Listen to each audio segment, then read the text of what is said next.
ਸੂਹੀ ਸੂਹੀ ਰਾਗ ਦੇ ਵਿੱਚ ਧੰਨ ਭਗਤ ਰਵਿਦਾਸ ਸਾਹਿਬ ਜੀ ਦੀ ਬਾਣੀ ਕੱਲ੍ਹ ਪ੍ਰਾਰੰਭ ਹੋਈ ਸੀ। ਸੋ ਇਹ ਵੀ ਸ਼ਬਦ ਰਵਿਦਾਸ ਭਗਤ ਜੀ ਦਾ ਹੈ। ਕਿਸੇ ਮਾਇਆ ਵਿੱਚ ਫਸੇ ਮਨੁੱਖ ਨੂੰ ਉਪਦੇਸ਼ ਕਥਨ ਕਰ ਰਹੇ ਹਨ। ਉੱਚੇ ਮੰਦਰ ਸਾਲ ਰਸੋਈ। ਇਹ ਭਾਈ ਮੰਦਰ ਹੁੰਦੇ ਨੇ ਪੱਕੇ ਮਕਾਨ, ਜੋ ਉੱਚੇ ਮਹੱਲ ਨੇ, ਘਰ ਹਨ, ਅਤੇ ਰਸੋਈਸ਼ਾਲਾ ਜਾਂ ਰਸੋਈ ਦੀ ਸੁੰਦਰ ਸਾਲ ਜਗ੍ਹਾ ਹੈ। ਏਕ ਘਰੀ ਫੁਨ ਰਹਿਣ ਨਾ ਹੋਈ। ਪੁਨ੍ਹਾ ਅੰਤ ਦੇ ਵੇਲੇ ਇਹਨਾਂ ਸੋਹਣੇ ਮਕਾਨਾਂ ਵਿੱਚ ਇੱਕ ਘੜੀ ਮਾਤਰ ਵੀ ਰਹਿਣਾ ਨਹੀਂ ਹੋਵੇਗਾ। ਭਾਵ ਜੀਵਾਤਮਾ ਨੂੰ ਯਮਦੂਤ ਪਰਲੋਕ ਵੱਲ ਲੈ ਜਾਣਗੇ ਅਤੇ ਸਰੀਰ ਨੂੰ ਸੰਬੰਧੀ ਆਦਿਕ ਸ਼ਮਸ਼ਾਨ ਭੂਮੀ ਵਿੱਚ ਲੈ ਜਾਣਗੇ। ਇਹੋ ਤਨ ਐਸਾ। ਇਹ ਜਿਹੜਾ ਸਰੀਰ ਹੈ ਇਹ ਅਜਿਹਾ ਹੈ ਜੈਸੇ ਘਾਸ ਕੀ ਟਾਟੀ। ਜਿਵੇਂ ਘਾਹ ਦੀ ਛਪਰੀ ਹੁੰਦੀ ਹੈ। ਜਲ ਗਇਓ ਘਾਸ। ਜਿਵੇਂ ਘਾਹ ਸੜ ਜਾਂਦਾ ਹੈ। ਰਲ ਗਇਓ ਮਾਟੀ। ਤਾਂ ਸਵਾਹ ਬਣ ਕੇ ਮਿੱਟੀ ਵਿੱਚ ਮਿਲ ਜਾਂਦਾ ਹੈ। ਇੰਜ ਸਰੀਰ ਵੀ ਸੜ ਕੇ ਮਿੱਟੀ ਰੂਪ ਹੋ ਜਾਂਦਾ ਹੈ। ਰਹਾਉ ਵਿਸ਼ਰਾਮ ਦੇ ਕਰ ਫੁਰਮਾਨ ਕਰਦੇ ਨੇ। ਭਾਈ ਬੰਦ ਅੰਤ ਨੂੰ ਭਰਾ ਅਤੇ ਸੰਬੰਧੀ। ਕੁਟੰਬ ਸਹੇਰਾ ਪਰਿਵਾਰ ਅਤੇ ਮਿੱਤਰ ਸੱਜਣ ਆਦਿਕ ਜਾਂ ਸਹੇਰਾ ਸਹੇੜਿਆ ਇਕੱਤਰ ਕੀਤਾ ਹੋਇਆ ਪਦਾਰਥ ਆਦਿਕ।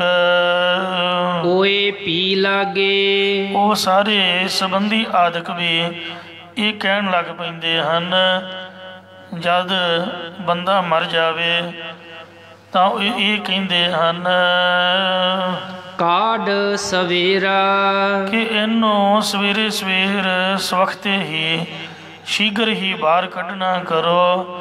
ਮਤਲਬ ਜਲਦੀ ਕਰੋ, ਜਲਦੀ ਕਰੋ। ਘਰ ਕੀ ਨਾਰ। ਆਪਣੇ ਘਰ ਦੀ ਜੋ ਇਸਤਰੀ ਭਾਵ ਜੋ ਵਿਆਹ ਕੇ ਲਿਆਂਦੀ ਘਰ ਵਾਲੀ ਹੈ। ਉਰਹਿ ਤਨ ਲਾਗੀ। ਜੋ ਦਿਲ ਵਿੱਚ ਵਸੀ ਹੋਈ ਹਮੇਸ਼ਾ ਛਾਤੀ ਨਾਲ ਲੱਗੀ ਰਹਿੰਦੀ ਸੀ ਅਤੇ ਸਰੀਰ ਨਾਲ ਹਮੇਸ਼ਾ ਹੀ ਉਹ ਲੱਗੀ ਰਹਿੰਦੇ, ਜਾਂ ਉਹ ਛਾਤੀ ਦੇ ਨਾਲ ਲੱਗੀ ਰਹਿੰਦੇ ਜਾਂ ਦਿਲ ਵਿੱਚ ਵਸੀ ਰਹਿੰਦੀ ਸੀ।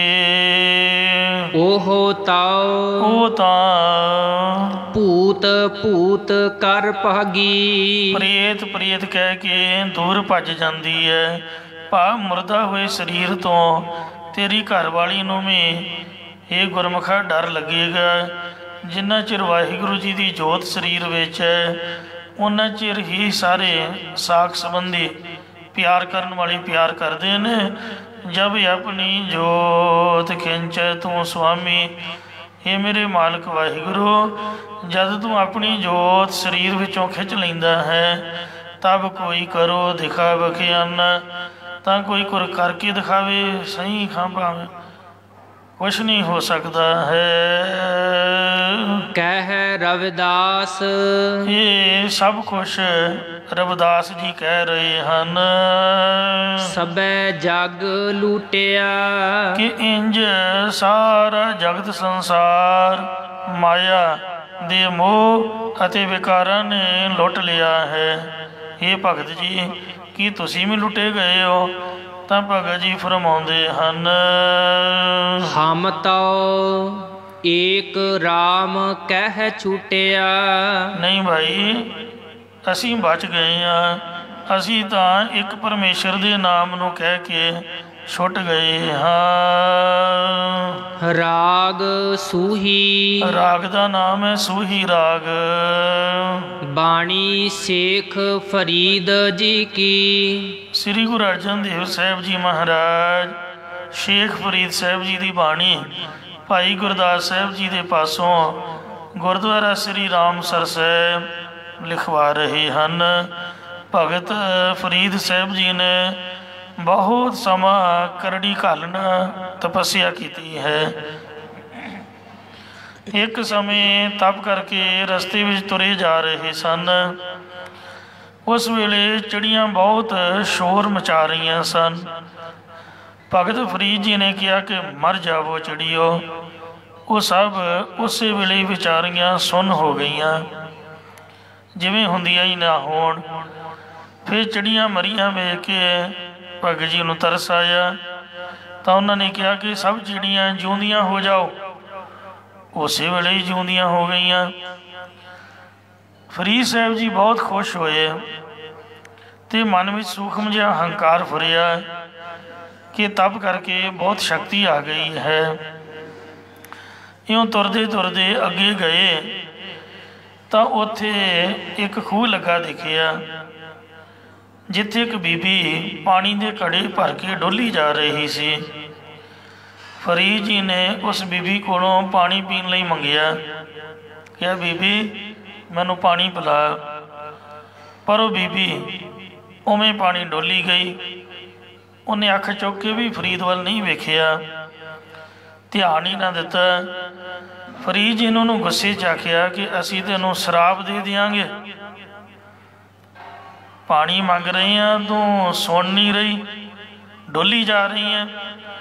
ਤਾਂ ਅੱਗੋਂ ਉਸ ਬੀਬੀ ਨੇ ਕਿਹਾ ਭਗਤ ਜੀ ਇੱਥੇ ਚਿੜੀਓ ਮਰ ਜਾਓ ਅਤੇ ਚਿੜੀਓ ਜਿਉਂਦੀ ਹੋ ਜਾਓ ਵਾਲੀ ਗੱਲ ਨਹੀਂ ਚੱਲਣੀ ਤੁਹਾਡੀ। ਭਗਤ ਜੀ ਬਹੁਤ ਹੈਰਾਨ ਹੋਏ ਅਤੇ ਪੁੱਛਿਆ ਕਿ ਬੀਬੀ ਤੇਰੇ 'ਚ ਇੰਨੀ ਸ਼ਕਤੀ ਕਿਵੇਂ ਆ ਗਈ ਹੈ ਵੀ ਤੂੰ ਮੇਰੀ ਗੱਲ ਨੂੰ, ਰਸਤੇ ਆਉਂਦੇ ਵਾਲੀ ਗੱਲ ਨੂੰ ਸਮਝ ਲਿਆ, ਬੁੱਝ ਲਿਆ। ਤਾਂ ਉਸ ਬੀਬੀ ਨੇ ਕਿਹਾ ਭਗਤ ਜੀ ਮੈਂ ਆਪਣੇ ਪਤ ਵਰਤਾ ਧਰਮ 'ਚ ਪਰਪੱਕ ਰਹਿੰਦੀ ਹਾਂ, ਜਿਸ ਕਰਕੇ ਇੰਨੀ ਤਾਕਤ ਮੇਰੇ ਵਿੱਚ ਸਹਿਜ ਹੀ ਆ ਗਈ ਹੈ। ਫਿਰ ਫਰੀਦ ਜੀ ਨੇ ਪੁੱਛਿਆ ਕਿ ਤੂੰ ਪਾਣੀ ਦੇ ਘੜੇ ਭਰ ਕੇ ਡੋਲੀ ਕਿਉਂ ਜਾ ਰਹੀ ਹੈ? ਤਾਂ ਉਹਨੇ ਕਿਹਾ ਕਿ ਭਗਤ ਜੀ ਇੱਥੇ 100 ਕੋ ਉੱਪਰ ਮੇਰੀ ਭੈਣ ਦੇ ਘਰ ਵਿੱਚ ਅੱਗ ਲੱਗੀ ਹੋਈ ਹੈ। ਇੱਕ ਕੋਹ ਦੇ ਵਿੱਚ 2 ਮੀਲ ਹੁੰਦੇ ਨੇ ਅਤੇ ਇੱਕ ਯੋਜਨ ਵਿੱਚ 4 ਕੋਹ ਹੁੰਦੇ ਹਨ, ਯਾਨੀ 200 ਮੀਲ ਅਤੇ ਕਿਲੋਮੀਟਰ ਤਾਂ 250 ਤੋਂ ਉੱਪਰ ਜਾਂਦੇ ਹੋਣਗੇ।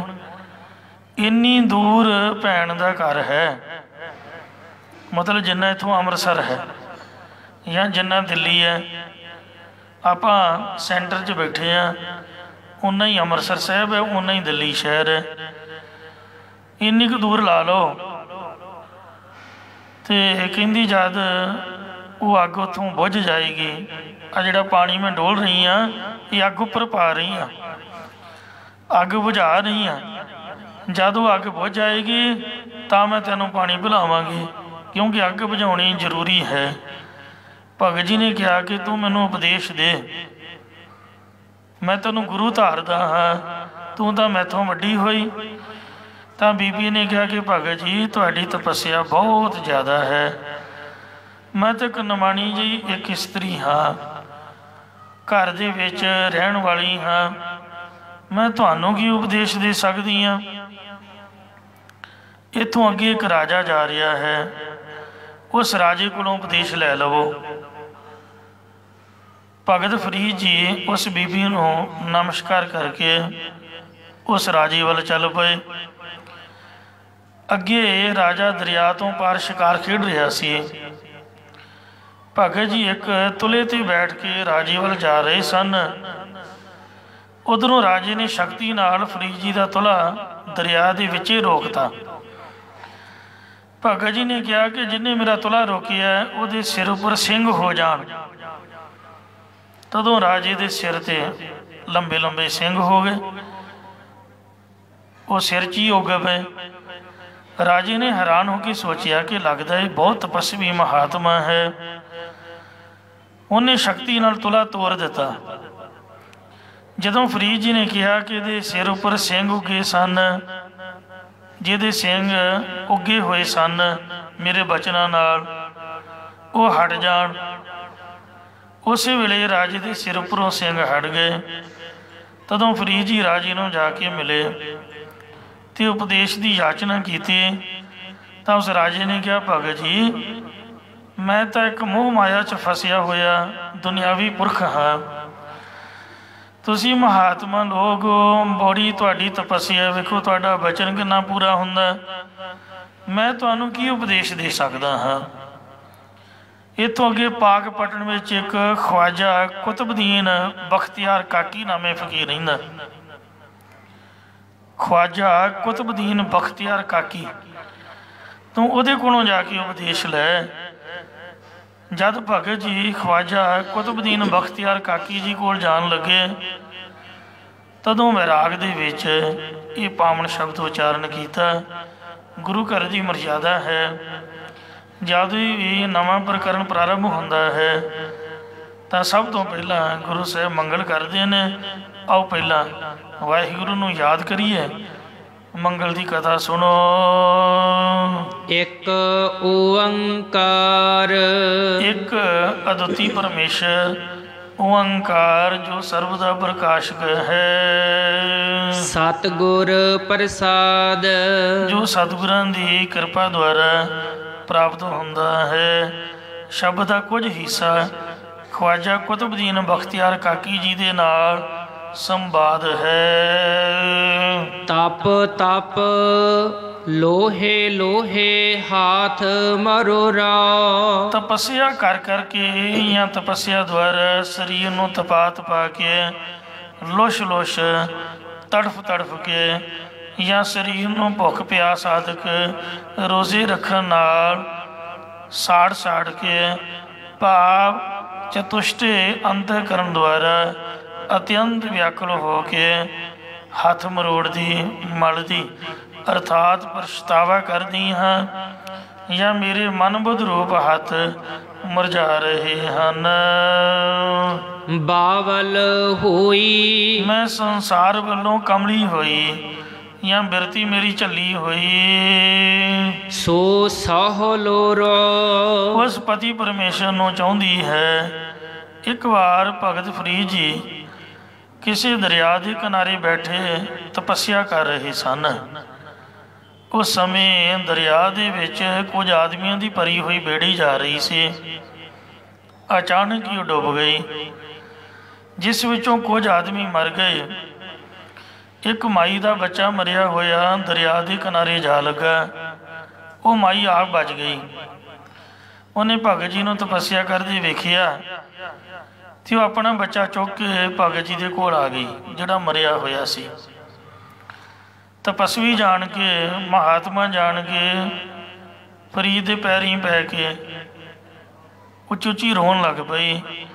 बेनती की थी, भगत जी मेरा ये इकल्ला इकल्ला पुत्र मर गया है, तुसी रब की बंदगी करने वाले संत हो, कृपा करके मेरा पुत्र जिउंदा कर देवो। तो भगत जी बड़े दयालु कृपालु सन। उन्होंने तरस करके परमेश्वर की दुआ की तो आकाशबाणी हुई कि भगत जी तुहाडी तपस्या के प्रताप करके बच्चा तो जिउंदा हो जाएगा, पर जिस वास्ते तुसी तपस्या कर रहे हो यानी मैनू मिलने लई मेरे मिलाप दे विच विघन पै जाएगा, मेरे दर्शनां दे विच देर लगूगी, तुहानू तपस्या ज़्यादा करनी पएगी। क्योंकि जब करामात लाई दी है तो जिहड़ी सुरत है बहुत तेज वेग विच बह जाती है, शक्तियां पावरां लॉस हो जांदियां ने। जिवें इंसान दे विच बहुता ज़्यादा सख्त काम करन तो थकावट ते कमज़ोरी आ जाती है, इस तरीके नाल शरीर नटाल हो जाता है, डिगण वाला। भगत जी ने कहा भी कोई गल नहीं, बड़े फराख दिल सीगे, तुसीं आ बच्चा तो जिउंदा करो पहला, तो जिन्नी भी तपस्या तुसीं मेरे कोलों कराओगे मैं करी जावांगा, मेरा तो काम ही तपस्या करना, घबराई नहीं, कोई नहीं, तुसीं लेट आ जाओ, पर बच्चा जिउंदा करो।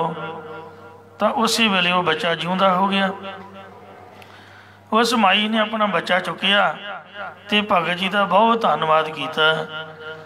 ਫਿਰ ਜਿਨ੍ਹਾਂ ਦੇ ਪਰਿਵਾਰ ਵਾਲੇ ਦਰਿਆ 'ਚ ਰੁੜ ਗਏ ਸੀ, ਉਹਨਾਂ ਕੋਲ ਜਾ ਕੇ ਕਹਿਣ ਲੱਗੀ ਵੀ ਆਹ ਜਿਹੜਾ ਮੇਰਾ ਬੱਚਾ ਹੈ, ਉਹ ਜਿਹੜਾ ਸੰਤ ਬੈਠਾ ਭਗਤ ਫਰੀਦ ਸਾਹਿਬ ਜੀ, ਉਹਨੇ ਜਿਉਂਦਾ ਕਰ ਦਿੱਤਾ, ਤੁਸੀਂ ਵੀ ਆਪ ਦਾ ਸੋਚੋ। ਇਹ ਸੁਣ ਕੇ ਉਹ ਬਾਕੀ ਲੋਕ ਵੀ ਆਪਣੇ ਡੁੱਬੇ ਹੋਏ ਸੰਬੰਧੀ ਜਿਹੜੇ ਕਿਨਾਰੇ ਜਾਂ ਲੱਗੇ ਸਨ, ਉਹਨਾਂ ਨੂੰ ਲੱਭ ਲੱਭ ਕੇ ਭਗਤ ਜੀ ਪਾਸ ਲੈ ਆਏ। ਉੱਥੇ ਤਾਂ ਲਾਸ਼ਾਂ ਦਾ ਢੇਰ ਲੱਗ ਗਿਆ।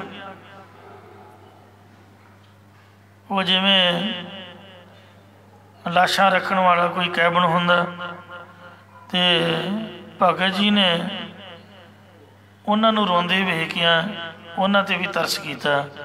ਉਹ ਰੋ ਰੋ ਕੇ ਮਿੰਨਤਾਂ ਕਰਨ ਲੱਗੇ, ਜੀ ਸਾਡੇ ਬੰਦੇ ਵੀ ਜਿਉਂਦੇ ਕਰੋ।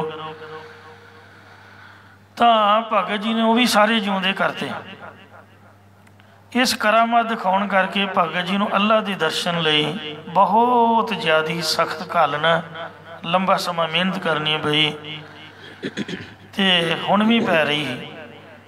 ਉਸ ਭਾਵ ਨੂੰ ਲੈ ਕੇ ਭਗਤ ਜੀ ਜੋ ਤਪੱਸਿਆ ਦੇ ਨਾਲ ਉਹ ਦੁਖੀ ਹੋ ਰਹੇ ਨੇ, ਕਿਉਂਕਿ ਕੰਮ ਕੋਈ ਸੌਖਾ ਤਾਂ ਹੈ ਨਹੀਂ, ਨਾ ਰਾਤ ਨੀਂਦ, ਨਾ ਦਿਨੇ ਚੈਨ, ਨਾ ਟਾਈਮ ਸਿਰ ਰੋਟੀ, ਨਾ ਪਾਣੀ, ਤੇ ਨਾ ਕੋਈ ਖਲੋਣ ਬਹਿਣ ਦੀ ਜਗ੍ਹਾ। ਬੜਾ ਔਖਾ ਹੈ ਇਹ ਤਪੱਸਿਆ ਵਾਲਾ ਕੰਮ। ਤੇ ਮਨ ਤਾਂ ਕਈ ਵਾਰ ਕਾਹਲਾ ਪੈਂਦਾ ਹੀ ਆ, ਪਰ ਇਹ ਜਿਹੜੀ ਸਿੱਖੀ ਹੈ, ਇਹ ਜੋ ਨਾਮ ਦੀ ਮੰਜ਼ਿਲ ਹੈ, ਖਜੂਰ ਦੀ ਤਰ੍ਹਾਂ ਹੈ। ਹੇਠਾਂ ਨੂੰ ਵੇਖੋ ਤਾਂ ਵੀ ਬੰਦਾ ਮਰਦਾ, ਡਿੱਗ ਗਿਆ ਤਾਂ ਚੱਕਣਾ ਚੂਰ ਹੈ, ਚੜ੍ਹ ਗਿਆ ਤਾਂ ਪਾਵੇਂਗਾ ਪਰਮ ਪਦ, ਡਿੱਗ ਗਿਆ ਤਾਂ ਚੱਕਣਾ ਚੂਰ ਹੈ। ਜੇ ਉੱਪਰ ਨੂੰ ਵੇਖੋ, ਡਰ ਤਾਂ ਉੱਪਰ ਨੂੰ ਵੀ ਲੱਗਦਾ, ਪਰ ਫਿਰ ਵੀ ਮਾੜਾ ਮੋਟਾ ਬੰਦਾ ਹੱਥ ਹੁੱਥ ਪਾ ਕੇ ਚੜ੍ਹੀ ਤਾਂ ਜਾਂਦਾ ਹੀ ਹੈ। ਥੱਲੇ ਤਾਂ ਡਿੱਗਿਆ ਕੰਮ ਤਮਾਮ ਹੀ ਹੈ, ਕਿਉਂਕਿ ਉੱਚਾ ਬਹੁਤ ਆ ਗਏ ਆ, ਹੁਣ ਪਛਾਣ ਨੂੰ ਮੁੜ ਨਹੀਂ ਸਕਦੇ, ਦੁਨੀਆ ਮਖੌਲ ਕਰੂਗੀ।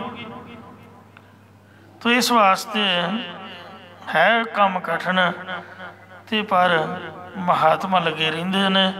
ਫਰੀਦ ਸਾਹਿਬ ਜੀ ਫਰਮਾਉਂਦੇ ਹਨ, ਤੈ ਸਹਿ ਹੇ ਮੇਰੇ ਮਾਲਕਾ, ਮੇਰੇ ਵਾਹਿਗੁਰੂ, ਤੇਰਾ ਭਾਣਾ ਨਹੀਂ ਮੈਂ ਮੰਨਿਆ।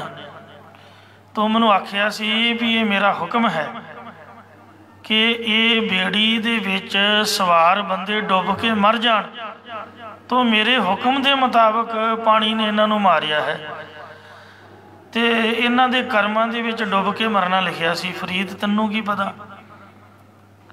ਤੂੰ ਹੁਣ ਮੈਨੂੰ ਕਹਿ ਰਿਹਾ ਕਿ ਇਹਨਾਂ ਨੂੰ ਜਿਉਂਦਾ ਕਰ ਦੇ, ਤੇ ਮੈਂ ਤੇਰੇ ਆਖੇ ਜਿਉਂਦਾ ਕਰਤਾ। ਇਹ ਵਾਹਿਗੁਰੂ ਤੇਰਾ ਭਾਣਾ ਨਾ ਮੈਂ ਮੰਨਿਆ, ਇਹ ਨਾ ਮੰਨਣ ਕਰਕੇ ਤੂੰ ਆਪਣੇ ਹਿਰਦੇ 'ਚ ਗੁੱਸਾ ਕਰ ਲਿਆ। ਕਈ ਵਾਰ ਕਿਸੇ ਪ੍ਰਬੰਧਕ ਦੇ ਕੰਮ 'ਚ ਵੀ ਦਖਲ ਦਿਓ, ਉਹ ਵੀ ਗੁੱਸਾ ਕਰਦਾ। ਕਈ ਵਾਰ ਬੰਦਾ ਮੰਨ ਤਾਂ ਲੈਂਦਾ, ਪਰ ਮਨ 'ਚ ਤਾਂ ਨਾਰਾਜ਼ਗੀ ਹੁੰਦੀ ਹੈ ਵੀ ਇਹਨੇ ਮੇਰੀ ਗੱਲ ਨੂੰ ਟੋਕਿਆ। ਮਨੁੱਖ ਗੁੱਸਾ ਕਰਦਾ, ਤੇ ਉਹ ਤਾਂ ਫਿਰ ਵੀ ਭਗਵਾਨ ਹੈ, ਰੱਬ ਹੈ। ਇਸ ਲਈ ਭਾਣਾ ਮੰਨਣ ਦੀ ਬਹੁਤ ਵੱਡੀ ਵਡਿਆਈ ਹੈ। ਸ੍ਰੀ ਗੁਰੂ ਨਾਨਕ ਦੇਵ ਜੀ ਦੇ ਕੋਲ ਭਾਈ ਭਗੀਰਥ ਜੀ, ਮਲਸੀਆਂ ਦੇ ਸਰਪੰਚ, ਦੇਵੀ ਦੇ ਉਪਾਸ਼ਕ, ਜਦ ਬ੍ਰਹਮ ਗਿਆਨ ਲੈਣ ਵਾਸਤੇ ਆਏ, ਤੇ ਗੁਰੂ ਸਾਹਿਬ ਨੂੰ ਬੇਨਤੀ ਕੀਤੀ, ਮਹਾਰਾਜ ਬ੍ਰਹਮ ਗਿਆਨ ਬਖਸ਼ੋ। ਸੱਚੇ ਪਾਤਸ਼ਾਹ ਕਹਿੰਦੇ ਬ੍ਰਹਮ ਗਿਆਨ ਇੰਨਾ ਸੌਖਾ ਨਹੀਂ ਆ, ਪਹਿਲਾਂ ਤੂੰ ਸਾਡੇ ਬਚਨ ਕਮਾ, ਸਿੱਖੀ ਕਮਾ, ਨਾਮ ਜਪ, ਫਿਰ ਤੈਨੂੰ ਬਖਸ਼ਾਂਗੇ। ਕਹਿੰਦੇ ਜੀ ਦੱਸੋ? ਮਹਾਰਾਜ ਕਹਿੰਦੇ 3 ਗੱਲਾਂ ਤੂੰ ਹਮੇਸ਼ਾ ਯਾਦ ਰੱਖਣੀਆਂ ਨੇ। ਇੱਕ ਤਾਂ ਗੁਰਦੁਆਰੇ ਆ ਕੇ ਹਉਮੈ ਨਹੀਂ ਕਰਨੀ ਵੀ ਮੈਂ ਸਰਪੰਚ ਹਾਂ। ਹਉਮੈ ਤਜਨ, ਹੰਕਾਰ ਦਾ ਤਿਆਗ ਕਰ ਦਿਓ। ਨਾਮ ਲਿਵ ਲਾਵਨ, ਤੇ ਵਾਹਿਗੁਰੂ ਨਾਮ ਦੇ ਵਿੱਚ ਲਿਵ ਲਗਾ ਕੇ ਰਹਿਣਾ ਹੈ। ਭਾਣਾ ਮੰਨਣ, 3 ਨੰਬਰ 'ਤੇ ਭਾਣਾ ਮੰਨਣਾ ਹੈ। ਜੋ ਵਾਹਿਗੁਰੂ ਕਰੇ 7 ਬਚਨ ਕਹਿ ਕੇ ਉਹਦੇ 'ਚ ਦਖਲ ਨਹੀਂ ਦੇਣਾ, ਨਹੀਂ ਤਾਂ ਮਹਾਰਾਜ ਗੁੱਸੇ ਹੋ ਜਾਓ, ਨਾਰਾਜ਼ ਹੋ ਜਾਓ। ਭਾਣਾ ਮੰਨਣ ਪੰਥ ਇਹੋ ਪਾਵਨ, ਇਹ ਪਵਿੱਤਰ ਸਿੱਖੀ ਦਾ ਰਸਤਾ ਹੈ। ਤੋ ਇਸ ਲਈ ਇਹ ਮਹਾਰਾਜ ਤੂੰ ਗੁੱਸਾ ਕੀਤਾ ਹੋਇਆ ਹੈ। ਮਨ ਮੈਂ ਹੈ ਕੀਆ ਰੋਸ, ਤੂੰ ਆਪਦੇ ਮਨ ਦੇ ਵਿੱਚ ਆਖੇ ਤਾਂ ਮੇਰੇ ਲੱਗ ਗਿਆ, ਪਰ ਤੂੰ ਮਨ ਦੇ ਵਿੱਚ ਗੁੱਸਾ ਅਜੇ ਵੀ ਕੀਤਾ, ਤਾਈਓ ਅਜੇ ਤੱਕ ਤੂੰ ਦਰਸ਼ਨ ਨਹੀਂ ਦੇ ਰਿਹਾ ਹੈ। ਫਿਰ ਨਿਮਰਤਾ ਵਿੱਚ ਕਹਿੰਦੇ ਹਨ, ਮੁਝ ਅਵਗਨ ਸਹਿ ਨਾਹੀ ਦੋਸ। ਹੇ ਪਤੀ ਪਰਮੇਸ਼ਰ, ਔਗਣ ਦਾ ਗੁਨਾਹ ਤਾਂ ਮੇਰੇ ਵਿੱਚ ਹੀ ਨੇ, ਤੇਰੇ ਵਿੱਚ ਕੋਈ ਦੋਸ਼ ਕੋਈ ਕਸੂਰ ਨਹੀਂ ਹੈ। ਤੂੰ ਕਿਉਂ ਗੁੱਸਾ ਕਰੇਗਾ ਤੇ ਤੂੰ ਨਾਰਾਜ਼ ਕਿਉਂ ਹੋਵੇਂਗਾ? ਤੂੰ ਨਹੀਂ ਕਿਸੇ ਦੇ ਉੱਪਰ ਗੁੱਸਾ ਕਰਦਾ, ਨਾਰਾਜ਼ਗੀ ਕਰਦਾ। ਇਹ ਮੇਰੇ ਹੀ ਔਗਣ ਹਨ ਜੋ ਮੈਨੂੰ ਭੋਗਣੇ ਪੈ ਰਹੇ ਹਨ। ਤੈ ਸਾਹਿਬ ਕੀ ਮੈਂ ਸਾਰ ਨਾ ਜਾਣੀ। ਹੇ ਮੇਰੇ ਮਾਲਕ ਪਰਮੇਸ਼ਰ, ਮੈਂ ਤੇਰੀ ਪ੍ਰਾਪਤੀ ਦੀ ਖਬਰ ਹੀ ਨਹੀਂ ਜਾਣੀ ਹੈ ਕਿ ਤੂੰ ਕਿਵੇਂ ਮਿਲਦਾ ਹੈ। ਸ੍ਰੀ ਗੁਰੂ ਨਾਨਕ ਦੇਵ ਜੀ ਮਹਾਰਾਜ ਨੇ ਇਸੇ ਵਾਸਤੇ ਕਿ ਬੰਦਾ ਧੋਖਾ ਨਾ ਖਾਏ, ਪਹਿਲਾਂ ਹੀ ਕਹਿਤਾ ਵੀ ਭਾਣਾ ਮੰਨਣਾ ਹੈ। ਸ੍ਰੀ ਗੁਰੂ ਅੰਗਦ ਦੇਵ ਜੀ ਨੇ ਵੀ ਭਾਈ ਜੀਵਾ ਜੀ ਨੂੰ ਆਖਿਆ ਵੀ ਖਿਚੜੀ ਦਾ ਕੀ ਸੀਗਾ, ਆਪਾਂ ਥੋੜ੍ਹਾ ਠਹਿਰ ਕੇ ਖਾ ਲੈਂਦੇ, ਜੇ ਨਾ ਹਨੇਰੀ ਸਾਰੀ ਦਿਹਾੜੀ ਵੀ ਨਾ ਹਟਦੀ ਤੇ ਫਿਰ ਕੀ ਸੀ, ਉਹ ਕੱਲ੍ਹ ਨੂੰ ਖਾ ਲੈਂਦੇ। ਤੂੰ ਭਾਈ ਜੀਵਾ ਅਰਦਾਸ ਕਰਕੇ ਹਨੇਰੀ ਕਿਉਂ ਮਿਟੀ? ਕਿਉਂਕਿ ਹਨੇਰੀ ਨਾਲ ਜਹਾਜ਼ ਚੱਲਦੇ ਅਤੇ 50 ਕਰੋੜ ਤਾਂਬੇ ਦੀ ਧਰਤੀ 'ਤੇ ਸੱਪਾਂ ਦੇ ਖਾਣ ਲਈ ਮਿੱਟੀ ਪਹੁੰਚਦੀ ਹੈ। ਤੂੰ ਚੰਗਾ ਨਹੀਂ ਕੀਤਾ। ਇਉਂ ਗੁਰੂ ਅੰਗਦ ਦੇਵ ਮਹਾਰਾਜ ਨੇ ਵੀ ਭਾਣਾ ਮੰਨਣ ਦਾ ਉਪਦੇਸ਼ ਬਖਸ਼ਿਆ ਸੀ। ਸਾਰੇ ਗੁਰੂ ਸਾਹਿਬਾਂ ਨੇ ਇਹ ਸਿਕਸ਼ਾ ਦਿੱਤੀ ਹੈ। ਫਰੀਦ ਨੂੰ ਵੀ ਜੇ ਗੁਰੂ ਨਾਨਕ ਸਾਹਿਬ ਕਿਤੇ ਪਹਿਲਾਂ ਮਿਲ ਪੈਂਦੇ ਤਾਂ ਸ਼ਾਇਦ ਇੰਨਾ ਤਪ ਉਹਨੂੰ ਬਹੁਤੀ ਘਾਲਣਾ, ਸਖਤ ਮਿਹਨਤ ਨਾ ਹੀ ਕਰਨੀ ਪੈਂਦੀ। ਗੁਰੂ ਨਾਨਕ ਸਾਹਿਬ ਤਾਂ ਇੰਨੇ ਮਹਾਨ ਹਨ ਅਤੇ ਥੋੜ੍ਹੀ ਹੋਈ ਕਮਾਈ ਤੋਂ ਥੋੜ੍ਹੀ ਸੇਵਾ 'ਤੇ ਪ੍ਰਸੰਨ ਹੋ ਜਾਂਦੇ ਨੇ।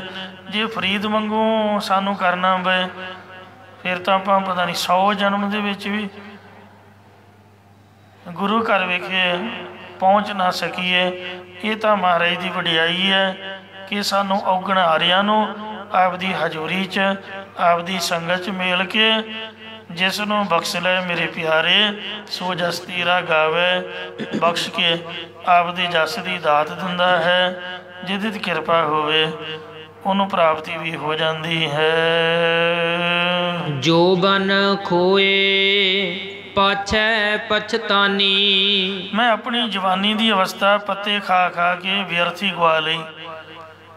ਮੈਂ ਆਪਣੀ ਸ਼ੌਂਕ ਅਵਸਥਾ ਰੂਪ ਜਵਾਨੀ ਆਸੁਰੀ ਸੰਪਦਾ 'ਚ ਵਿਅਰਥੀ ਗਵਾ ਲਈ ਹੈ। ਰਹਾਉ ਹੁਣ ਪਿੱਛੋਂ ਪਸ਼ਚਾਤਾਪ ਕਰ ਰਹੀ ਹਾਂ। ਇੱਥੇ ਵਿਸ਼ਰਾਮ ਦਿੰਦੇ ਨੇ। ਇੰਝ ਭਗਤ ਜੀ ਵੈਰਾਗ ਦੇ ਬਚਨ ਕਰਦੇ ਹੋਏ ਖਵਾਜਾ ਕੁਤਬਦੀਨ ਬਖਤਿਆਰ ਕਾਕੀ ਜੀ ਦੇ ਕੋਲ ਪਹੁੰਚ ਗਏ। ਭਗਤ ਫਰੀਦ ਜੀ ਦਾ ਭੁੱਖੇ ਰਹਿਣ ਅਤੇ ਕਰੜੀ ਤਪੱਸਿਆ ਕਰਕੇ ਰੰਗ ਵੀ ਕਾਲਾ ਜਿਹਾ ਹੀ ਹੋ ਗਿਆ ਸੀ, ਕਿਉਂਕਿ ਖਾਣ ਪੀਣ ਦੇ ਨਾਲ ਹੀ ਚਿਹਰੇ 'ਤੇ ਰੂਹਾਨਗੀ ਆਉਂਦੀ ਹੈ। ਜੇ ਰਾਤ ਸੌਵੋ ਨਾ ਅਤੇ ਅੱਖਾਂ ਨਿੱਕੀਆਂ ਜਿਹੀਆਂ ਚਿਹਰਾ ਮੁਰਝਾ ਜਾਂਦਾ। ਜੇ ਪ੍ਰਸ਼ਾਦਾ ਨਾ ਛਕੋ ਤਾਂ ਹੋਰ ਹੀ ਤਰ੍ਹਾਂ ਦਾ ਹੋ ਜਾਂਦਾ। ਤਾਂ ਫਰੀਦ ਸਾਹਿਬ ਦੇ ਤਾਂ ਬੜਾ ਜ਼ਿਆਦਾ ਤਪ ਸੀਗਾ, ਜਿਸ ਕਰਕੇ ਰੰਗ ਕਾਲਾ ਹੋ ਗਿਆ। ਖਵਾਜਾ ਕੁਤਬਦੀਨ ਬਖਤਿਆਰ ਕਾਕੀ ਜੀ ਨੇ ਭਗਤ ਜੀ ਵੱਲ ਦੇਖ ਕੇ ਸੋਚਿਆ, ਖਵਾਜਾ ਕੁਤਬਦੀਨ ਬਖਤਿਆਰ ਕਾਕੀ ਜੀ ਨੇ ਭਗਤ ਜੀ ਵੱਲ ਵੇਖ ਕੇ ਸੋਚਿਆ ਕਿ ਅੱਲ੍ਹਾ ਦੀ ਪ੍ਰਾਪਤੀ ਲਈ ਬਹੁਤੀ ਤਪੱਸਿਆ ਵਾਲਾ ਅਧਿਕਾਰੀ ਪੁਰਸ਼ ਜਾਪਦਾ ਹੈ, ਪਰ ਅਜੇ ਇਹਨੂੰ ਅੱਲ੍ਹਾ ਦੀ ਪ੍ਰਾਪਤੀ ਨਹੀਂ ਹੋਈ। ਤਦੋਂ ਖਵਾਜਾ ਕੁਤਬਦੀਨ ਬਖਤਿਆਰ ਕਾਕੀ ਜੀ ਨੇ ਅਨੁਕਤੀ ਅਲੰਕਾਰ ਦੁਆਰਾ, ਜਿਹੜਾ ਅਨੁਕਤੀ ਅਲੰਕਾਰ ਇਹਦਾ ਮਤਲਬ ਇਹ ਹੁੰਦਾ ਹੈ ਅਨਉਕਤੀ। ਉਕਤੀ ਨਾਮ ਹੈ ਕਹਿਣਾ, ਅਨ ਨਾਮ ਹੈ ਕਿਸੇ ਹੋਰ ਨੂੰ, ਮਤਲਬ ਜਿਹਦੇ ਨਾਲ ਪਿਆਰ ਹੋਣਾ ਉਹਦੇ ਵੱਲ ਮੂੰਹ ਕਰਕੇ ਉਹਨੂੰ ਝਿੜਕਾਂ ਦੇਈ ਜਾਣੀਆਂ ਅਤੇ ਸਮਝਾ ਦੇਣਾ ਦੂਜੇ ਬੰਦੇ ਨੂੰ। ਕਹਿਣਾ ਧੀ ਨੂੰ ਅਤੇ ਸਿੱਖਿਆ ਨੂੰਹ ਨੂੰ ਸਮਝਾਉਣੀ, ਇਹਨੂੰ ਅਨੁਕਤੀ ਅਲੰਕਾਰ ਕਹਿੰਦੇ ਨੇ। ਇਸ ਦੁਆਰਾ ਫਰਮਾਨ ਕਰਦੇ ਹਨ, ਕਾਲੀ ਕੋਇਲ। ਇਹ ਕਾਲੇ ਰੰਗ ਦੀ ਕੋਇਲ ਜਾਂ ਕੋਇਲ ਦੀ ਤਰ੍ਹਾਂ ਕਾਲਾ ਸਿਆਹ ਹੋਇਆ ਰੰਗ ਹੈ ਫਰੀਦ। ਤੂੰ ਕਿਤ ਗੁਣ ਕਾਲੀ। ਤੂੰ ਕਿਹੜੇ ਗੁਣਾਂ ਕਰਕੇ ਕਿਹੜੇ ਔਗਣਾ ਕਰਕੇ ਕਾਲੇ ਰੰਗ ਦੀ ਹੋ ਗਈ ਹੈ। ਭਾਵ ਹੈ ਕਾਲੇ ਰੰਗ ਦੇ ਪੁਰਖਾ, ਹੇ ਫਰੀਦ ਤੂੰ ਕਿਹੜੇ ਗੁਣਾ ਕਰਕੇ ਕਾਲਾ ਹੋ ਗਿਆ ਹੈ। ਉਦੋਂ ਫਰੀਦ ਜੀ ਨੇ ਸੋਚਿਆ ਕਿ ਮਹਾਤਮਾ ਨੇ ਕੋਇਲ ਨੂੰ ਤਾਂ ਇਸ ਫਕੀਰ ਨੇ ਕੀ ਕਹਿਣਾ ਸੀ, ਕਿਉਂਕਿ ਕੋਇਲ ਤਾਂ ਜੰਮਦੀ ਕਾਲੀ ਹੁੰਦੀ ਹੈ, ਇਹ ਤਾਂ ਮੈਨੂੰ ਹੀ ਕਹਿ ਰਿਹਾ ਹੈ। ਫਿਰ ਫਰੀਦ ਜੀ ਅੱਗੋਂ ਉੱਤਰ ਦੇਣ ਲੱਗੇ, ਆਪਣੇ ਪ੍ਰੀਤਮ ਕੇ ਇਹ ਸਖੀ ਆਪਦੇ ਪਿਆਰੇ ਅੱਲਾ ਦੇ ਹਾਉ ਬਿਰਹਿ ਜਾਲੀ। ਮੈਂ ਵਿਛੋੜੇ ਕਰਕੇ ਪ੍ਰੇਮ ਦੇ ਵਿੱਚ ਸੜੀ ਪਈ ਹਾਂ, ਭਾਵ ਮੈਨੂੰ ਦਰਸ਼ਨ ਨਹੀਂ ਹੋ ਰਹੇ। ਮੈਂ ਦਰਸ਼ਨਾਂ ਦੀ ਇੱਛਾ ਵਿੱਚ ਵਿਛੋੜੇ ਕਾਰਨ ਕਾਲੀ ਹੋ ਗਈ ਹਾਂ, ਮੇਰਾ ਰੰਗ ਕਾਲਾ ਸੁਆਹ ਹੋ ਗਿਆ ਹੈ। ਫਰੀਦਾ ਤਨ ਸੁੱਕਾ ਪਿੰਜਰ ਥੀਆ, ਤਲੀਆਂ ਖੁੰਡੇ ਕਾਗ ਅਜੈ ਸੋ ਰੱਬ ਨਾ ਬਹੁੜਿਓ ਦੇਖ ਬੰਦੇ ਕੇ ਭਾਗ। ਰੱਬ ਨੂੰ ਮਾੜਾ ਨਹੀਂ ਆਖਿਆ, ਬੰਦੇ ਕੇ ਭਾਗਾਂ ਨੂੰ ਕੋਸਿਆ। ਰੱਬ ਥੋੜ੍ਹਾ ਮਾੜਾ। ਸ੍ਰੀ ਗੁਰੂ ਗ੍ਰੰਥ ਸਾਹਿਬ ਜੀ ਮਹਾਰਾਜ ਤੁਸੀਂ ਵੇਖੋ, ਅੰਮ੍ਰਿਤ ਵੇਲੇ 2:30 ਵਜੇ ਦੇ ਪ੍ਰਕਾਸ਼ ਹੋਏ ਨੇ ਅਤੇ ਰਾਤ ਨੂੰ 8 ਵਜੇ ਸੁੱਖ ਆਸਣ ਹੋਣਾ ਹੈ। ਕਿੰਨਾ ਟਾਈਮ ਹੈ। ਭਾਗ ਤਾਂ ਸਾਡੇ ਮਾੜੇ ਨੇ ਜਿਹੜੇ ਮੱਥਾ ਨਹੀਂ ਟੇਕਦੇ, ਦਰਸ਼ਨ ਨਹੀਂ ਕਰਦੇ। ਵਾਹਿਗੁਰੂ।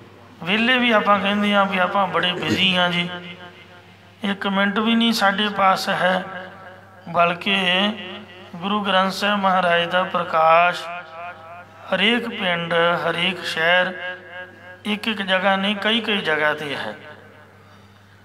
ਅਤੇ ਸਾਨੂੰ ਚਾਹੀਦਾ ਹੈ ਕਿ ਜੇ ਅਸੀਂ ਗੁਰੂ ਸਾਹਿਬ ਦੇ ਸਿੱਖ ਹਾਂ, ਆਪਾਂ ਨਮਸਕਾਰ ਕਰੀਏ, ਮਹਾਰਾਜ ਦੇ ਦਰਸ਼ਨ ਕਰੀਏ। ਨਾਲੇ ਤਾਂ ਪਹਿਰਾ ਰਹਿੰਦਾ ਹੈ, ਆਵਾਜਾਈ ਸੰਗਤ ਦਾ ਪ੍ਰਭਾਵ ਹੁੰਦਾ। ਅਤੇ ਅੱਜ ਕੱਲ੍ਹ ਮੂਰਖ ਬੰਦੇ ਖਾਲੀ ਗੁਰਦੁਆਰਿਆਂ 'ਚ ਆ ਵੜਦੇ ਨੇ ਅਤੇ ਆ ਕੇ ਗੁਰੂ ਗ੍ਰੰਥ ਸਾਹਿਬ ਮਹਾਰਾਜ ਸੱਚੇ ਪਾਤਸ਼ਾਹ ਜੀ ਦੀ ਬੇਅਦਬੀ ਕਰਕੇ ਤੁਰ ਜਾਂਦੇ ਹਨ। ਸੰਗਤਾਂ ਆਪੋ ਆਪਣੇ ਘਰਾਂ 'ਚ ਬੈਠੀਆਂ, ਉਹਨਾਂ ਨੂੰ ਪਤਾ ਹੀ ਨਹੀਂ। ਅਤੇ ਇਸ ਵਾਸਤੇ ਜਿਨ੍ਹਾਂ ਦੀ ਸੇਵਾ ਹੈ, ਸੇਵਾਦਾਰ ਗ੍ਰੰਥੀ ਸਿੰਘ, ਉਹਨਾਂ ਵਿਚਾਰਿਆਂ ਦੀਆਂ ਤਨਖਾਹਾਂ ਵੀ ਬੜੀਆਂ ਘੱਟ ਨੇ। ਰੋਜੀ ਰੋਟੀ ਦੇ ਜੁਗਾੜ ਲਈ ਉਹ ਵੀ ਆਪਦਾ ਇੱਧਰ ਉੱਧਰ ਹੁੰਦੇ ਹਨ।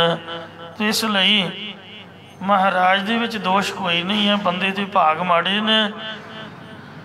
ਮੈਂ ਦਰਸ਼ਨਾਂ ਦੀ ਇੱਛਾ ਦੇ ਵਿਛੋੜੇ ਕਾਰਨ ਕਾਲੀ ਹੋਈ ਪਈ ਹਾਂ। ਬਿਰਹਿ ਬਿਹੂਨ ਕਤਹਿ ਸੁਖ ਪਾਏ। ਪਤੀ ਪਰਮੇਸ਼ਰ ਤੋਂ ਬਿਨਾਂ ਕੋਈ ਜੀਵ ਰੂਪ ਇਸਤਰੀ ਕਿੱਥੇ ਜਾਂ ਕਿਸ ਤਰ੍ਹਾਂ ਆਨੰਦ ਨੂੰ ਪਾ ਸਕਦੀ ਹੈ, ਭਾਵ ਨਹੀਂ ਪਾ ਸਕਦੀ ਹੈ। ਜਾ ਹੋਏ ਕਿਰਪਾਲ ਤਾ ਪ੍ਰਭੂ ਮਿਲਾਏ। ਜੇਕਰ ਕੋਈ ਮੁਰਸ਼ਿਦ ਮੇਰੇ 'ਤੇ ਕਿਰਪਾਲੂ ਦਿਆਲੂ ਹੋਵੇ ਤਾਂ ਉਹ ਪਰਮੇਸ਼ਰ ਨਾਲ ਮਿਲਾ ਸਕਦਾ ਹੈ। ਵਿਦਣ ਖੂਹੀ ਮੁੰਦ ਅਕੇਲੀ। ਇਹ ਸੰਸਾਰ ਰੂਪ ਦੁੱਖਦਾਇਕ ਖੂਹੀ ਹੈ।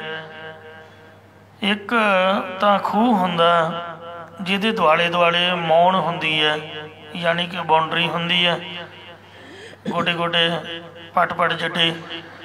ਫਿਰ ਉਹਦੇ 'ਤੇ ਫਿਰਕੀ ਲੱਗੀ ਹੁੰਦੀ ਹੈ, ਲੱਜ ਸੁੱਟ ਕੇ ਅਤੇ ਡੋਲੂ ਵਿੱਚ ਪਾ ਕੇ ਆਪਾਂ ਪਾਣੀ ਕੱਢ ਸਕਦੇ ਹਾਂ, ਉਹਨੂੰ ਪੀ ਸਕਦੇ ਹਾਂ, ਨਹਾ ਸਕਦੇ ਹਾਂ, ਧੋ ਸਕਦੇ ਹਾਂ। ਇੱਕ ਖੂਹੀ ਹੁੰਦੀ ਹੈ ਜਿਹੜੀ ਅੰਨੀ ਹੁੰਦੀ ਹੈ।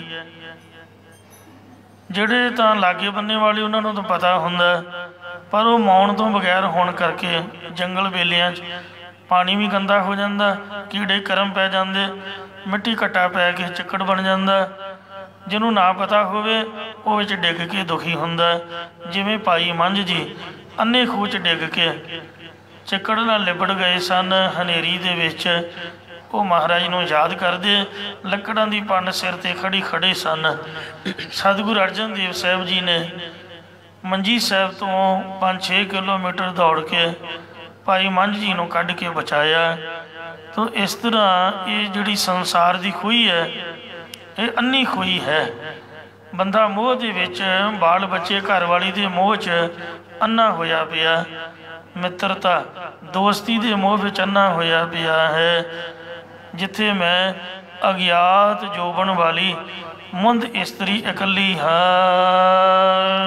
ਨਾ ਕੋ ਸਾਥੀ ਨਾ ਕੋ ਬੇਲੀ। ਇੱਥੇ ਨਾ ਹੀ ਕੋਈ ਮੇਰਾ ਸਾਥੀ ਮਿੱਤਰ ਹੈ ਤੇ ਨਾ ਹੀ ਪਰਲੋਕ ਵਿੱਚ ਕੋਈ ਬੇਲੀ ਸੱਜਣ ਹੈ। ਅੱਗੋਂ ਉੱਤਰ ਵਿੱਚ ਜੋ ਖਵਾਜਾ ਕੁਤਬਦੀਨ ਬਖਤਿਆਰ ਕਾਕੀ ਜੀ ਨੇ ਕਿਹਾ, ਉਹਨੂੰ ਫਰੀਦ ਜੀ ਆਪਣੀ ਬਾਣੀ ਦੁਆਰਾ ਕਥਨ ਕਰਦੇ ਹਨ। ਕਰ ਕਿਰਪਾ ਪ੍ਰਭ ਸਾਧ ਸੰਗ ਮੇਲੀ। ਹੇ ਸ਼ੇਖ ਫਰੀਦ, ਜਦ ਪਰਮੇਸ਼ਰ ਨੇ ਆਪਣੀ ਕਿਰਪਾ ਮਿਹਰ ਦੀ ਦ੍ਰਿਸ਼ਟੀ ਕਰਕੇ ਮੇਰੀ ਬਿਰਤੀ ਸਾਧ ਸੰਗਤ ਵਿੱਚ ਸ੍ਰੇਸ਼ਟ ਜਨਾਂ ਦੀ ਸੰਗਤ ਨਾਲ ਮਿਲਣਾ ਕੀਤੀ, ਜਿਹਨੂੰ ਰੱਬ ਨੇ ਮਿਲਣਾ ਹੋਵੇ। ਜਿਵੇਂ ਸੂਰਜ ਚੜ੍ਹਨ ਤੋਂ ਪਹਿਲਾਂ ਹੀ ਚਾਨਣ ਹੋ ਜਾਂਦਾ, ਅਜੇ ਸੂਰਜ ਚੜ੍ਹਿਆ ਤਾਂ ਹੈ ਨਹੀਂ, ਪਰ ਜਿਹੜਾ ਚਾਨਣ ਹੈ ਸੂਰਜ ਦੇ ਆਗਮਨ ਨੂੰ ਦਰਸਾ ਰਿਹਾ ਹੈ ਵੀ ਸੂਰਜ ਆ ਰਿਹਾ। ਇਹ ਚਾਨਣ ਸੂਰਜ ਦਾ ਹੀ ਹੈ।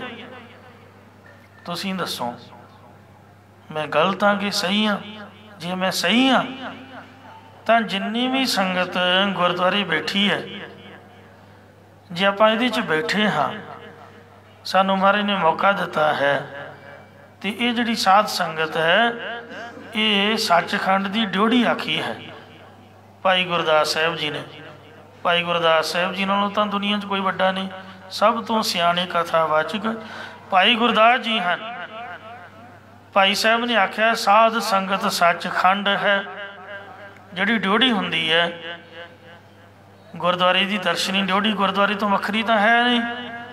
ਬੰਦਾ ਡਿਉਢੀ 'ਚ ਪਹੁੰਚ ਗਿਆ ਤੇ ਸਮਝ ਲਓ ਗੁਰਦੁਆਰੇ ਹੀ ਆ ਗਿਆ। ਇਹ ਗੱਲ ਵੱਖਰੀ ਹੈ ਵੀ ਜੇ ਆਪਾਂ ਪਛਾਣ ਨੂੰ ਵੇਖਾਂਗੇ, ਧਿਆਨ ਮਗਰਲੇ ਪਾਸੇ ਰੱਖਾਂਗੇ ਤਾਂ ਬਾਹਰ ਬਾਜ਼ਾਰ 'ਚ ਨਿਕਲ ਜਾਵਾਂਗੇ। ਆ ਗਾਜਰ ਮੂਲੀਆਂ ਵਾਲੇ ਤਾਂ ਬਥੇਰੇ ਆਵਾਜ਼ਾਂ ਦਿੰਦੇ ਨੇ, ਉਹ ਤਾਂ ਆਪਾਂ ਬਾਅਦ 'ਚ ਵੀ ਲੈ ਸਕਦੇ ਹਾਂ। ਜਿੱਧਰ ਨੂੰ ਆਏ ਉੱਧਰ ਨੂੰ ਮੱਥਾ ਟੇਕੋ। ਜੇ ਧਿਆਨ ਮਗਰ ਨੂੰ ਹੋ ਗਏ, ਪਿੱਛੇ ਨੂੰ ਨਿਕਲ ਗਿਆ, ਫਿਰ ਤਾਂ ਗਿਆ।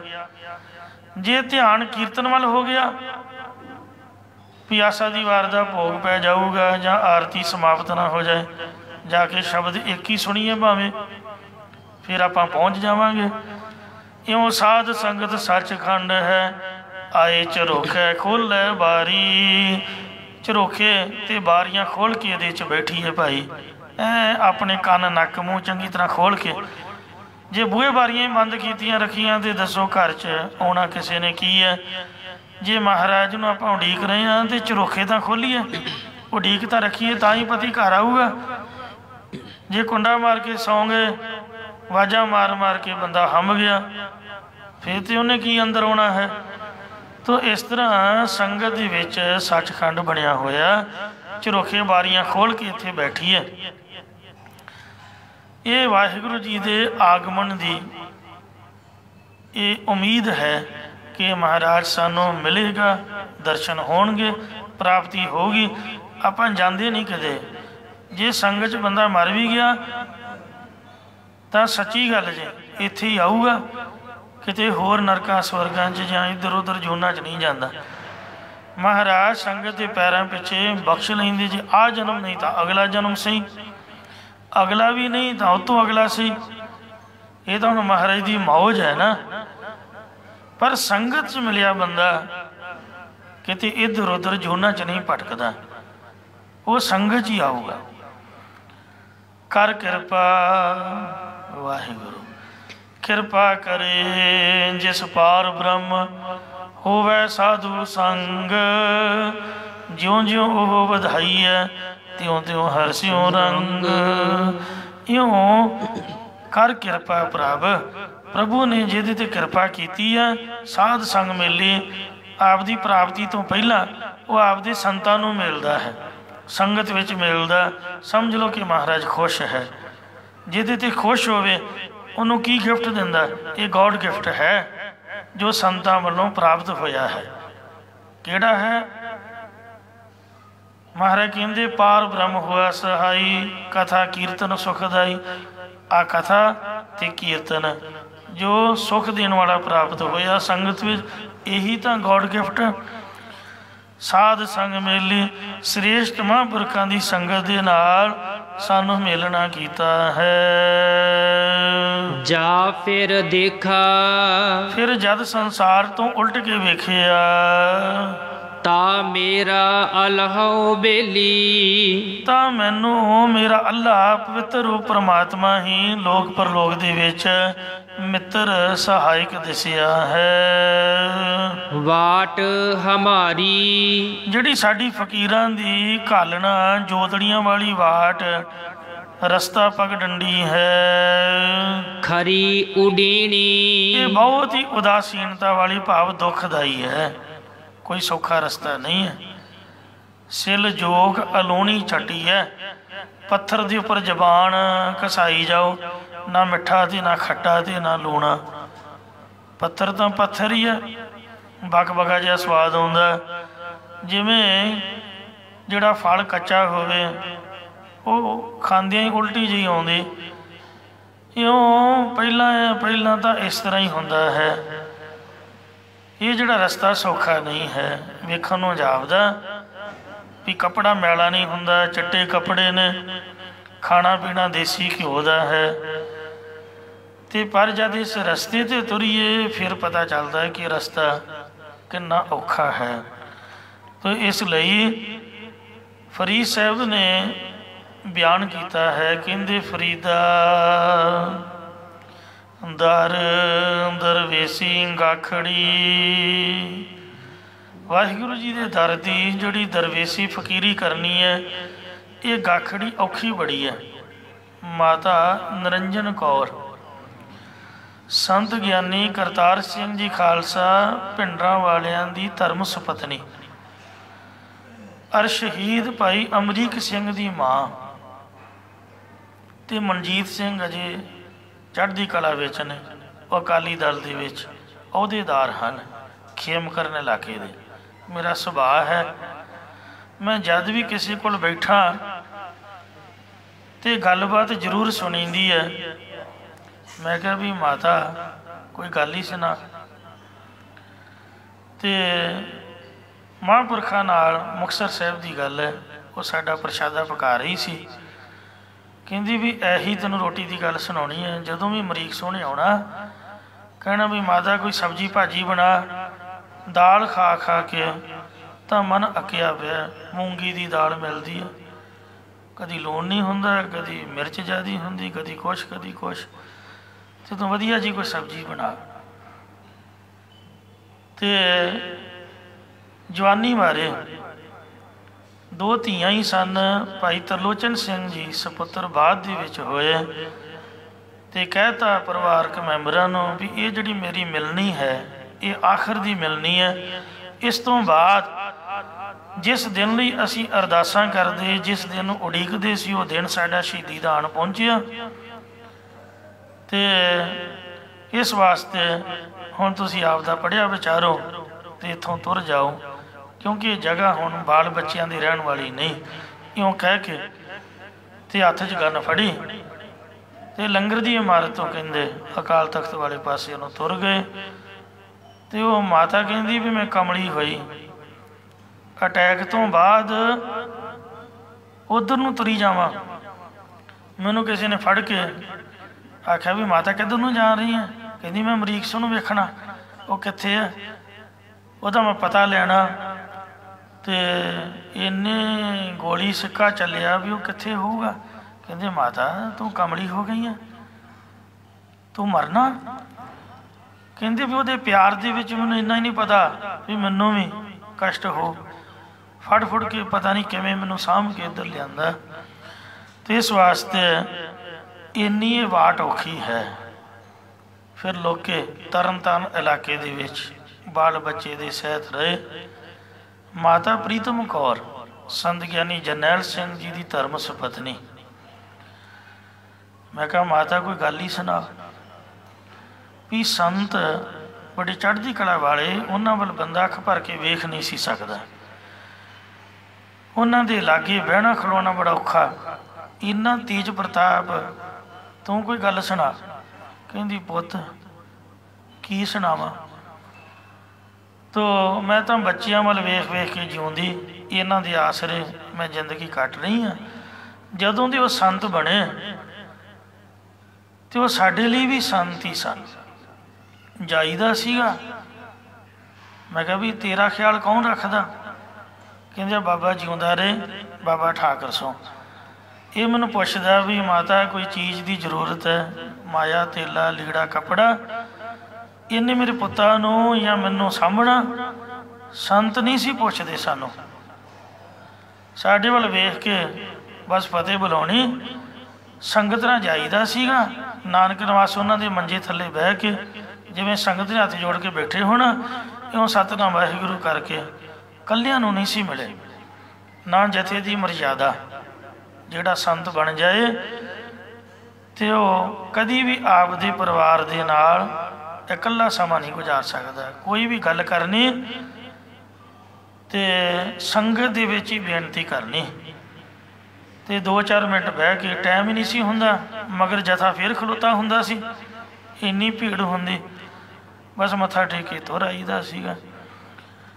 ਤੋ ਇਸ ਤਰ੍ਹਾਂ ਮਹਾਰਾਜ ਸੱਚੇ ਪਾਤਸ਼ਾਹ ਜੀ ਕਹਿੰਦੇ ਵੀ ਵੇਖਣ ਨੂੰ ਹੀ ਜਾਪਦਾ ਵੀ ਚੋਲੇ ਚੱਟੇ ਨੇ, ਖਾਣਾ ਪੀਣਾ ਬੜਾ ਚੜ੍ਹਦੀ ਕਲਾ, ਬੜਾ ਠਾਠ ਬਾਠ, ਪਰ ਜੇ ਵਿੱਚ ਪੈ ਕੇ ਵੇਖੀਏ, ਇਸ ਰਸਤੇ ਤੁਰ ਕੇ ਵੇਖੀਏ ਤਾਂ ਕਬੀਰ ਮੁਕਤ ਦੁਆਰਾ ਸੰਕੜਾ ਰਾਈ ਦਸੇ ਭਾਏ, ਮਨ ਤੋਂ ਮੈਗਲ ਹੋਏ ਰਹਿਓ ਨਿਕਸੋਂ ਕਿਉਂ ਕਹਿ ਜਾਏ।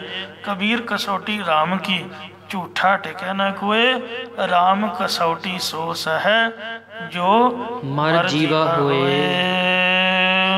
ਵਾਟ ਹਮਾਰੀ ਖਰੀ ਉਡੀਣੀ, ਜਿਹੜੀ ਸਾਡੀ ਵਾਟ ਹੈ, ਜਿਹੜਾ ਸਾਡਾ ਰਸਤਾ ਹੈ, ਇਹ ਬਹੁਤ ਹੀ ਉਦਾਸੀਨਤਾ ਵਾਲਾ, ਬਹੁਤ ਹੀ ਜ਼ਿਆਦਾ ਦੁਖਦਾਇਕ ਹੈ।